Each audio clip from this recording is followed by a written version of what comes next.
thought the revenge would stop at your computer screen. You thought wrong.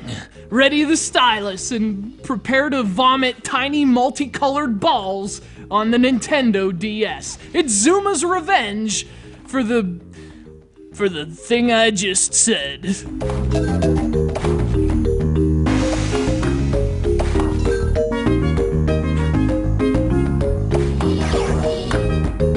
Developed and published by those productivity killers at PopCap Games, Zuma's Revenge is a beast of a puzzle game. It's a sequel to the original Zuma, which was originally released in December of 2003. Of course, that game went on to become a huge hit, and now, finally, almost a decade later, Zuma is back, and it seeks revenge.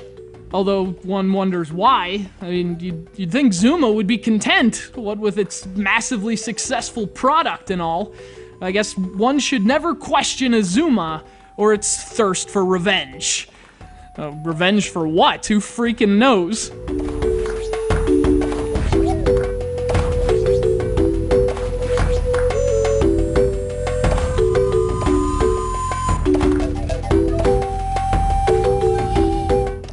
Now, of course, with all due respect to the greatness that is Zuma, well, it's not exactly the most original game in the world. If you've played the game Puzzloop, which predates the first Zuma by about 5 years, you've basically played Zuma. If not, well, the concept is simple. You control a frog in the center of the screen. A frog with a disgusting, if life-saving habit of coughing up balls.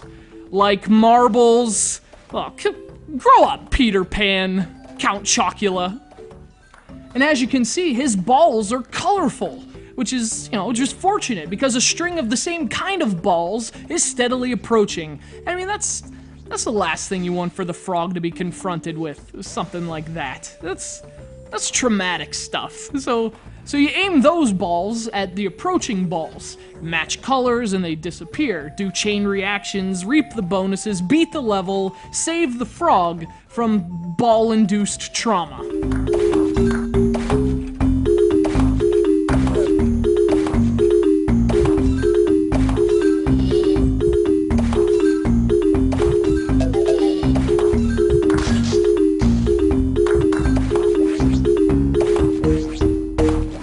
Zuma's Revenge offers a few new twists to this familiar formula. Some levels require the frog to jump back and forth between two lily pads, while your chain of balls weaves between them. So instead of being locked in the center of the screen, you can move your frog for better positioning.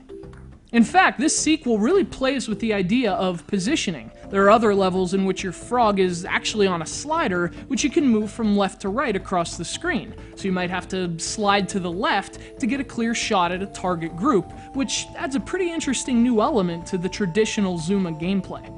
But although the DS version is coming more than 2 years after the original release, PopCap has added some new features exclusive to Nintendo's platform. Multiplayer is included, both local and online, and you also get daily Zuma challenges. Of course, it's also controlled with the stylus, and for a game like this, touch works brilliantly. Tapping to shoot is fast, it's easy, and it's accurate to the pixel.